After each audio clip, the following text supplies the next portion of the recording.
नमस्कार पुष्पालक मित्रांनो, स्वागत आहे आपल्या व्हेट गुरु या यूट्यूब चॅनलवरती. मित्रांनो, आजच्या व्हिडिओमध्ये आपण आपल्या पशूंच्या आहारामध्ये गुळाचा वापर जर त्या ठिकाणी केला तर त्यामध्ये आपल्याला कुठले फायदे पाहायला मिळतात, तर या विषयाची आज आपण माहिती घेणार आहोत. तर यामध्ये मित्रांनो, आपण आपल्या पशूंच्या आहारामध्ये ज्यावेळेस गुळाचा वापर करतो तर त्या ठिकाणी आपल्या पशूंच्या शरीरामध्ये एनर्जी देण्याचे काम आपण या गुळाच्या माध्यमातून आपण आपल्या पशूंना करू शकतो.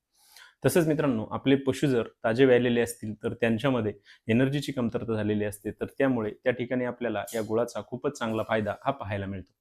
तसेच मित्रांनो, थंडीच्या दिवसामध्ये आपल्या पशूंमध्ये जर त्यांना शरीरासाठी आवश्यक गरमी पाहिजे असेल तर ते देण्यासाठी देखील आपण आपल्या पशूंना गुळाचा वापर त्या ठिकाणी करू शकतो. त्यासोबतच मित्रांनो, गुळाचा वापर आपण आपल्या पशूंच्या आहारामध्ये केल्यावर त्या ठिकाणी आपल्याला आपल्या पशूंमध्ये त्यांचे पचन सुधारण्यासाठी देखील चांगला फायदा हा पाहायला मिळतो. तसेच मित्रांनो, आपण आपल्या पशूंमध्ये त्यांचे जर जंत निर्मूलन करणार असाल तर त्याआधी देखील आपण आपल्या पशूंना गुळाचा वापर करू शकतो. मित्रांनो, आपल्याला जर या विषयावरती सविस्तर माहिती पाहिजे असेल, या गुळाचे आणखी आपल्याला कुठले फायदे पाहायला मिळतात, याचा आपण डोस आपल्या पशूंमध्ये कसा व किती द्यायला पाहिजे, तर त्याचा व्हिडिओ आपल्या यूट्यूब चॅनलवरती अपलोड केलेला आहे. आपण तो नक्की पहा. धन्यवाद.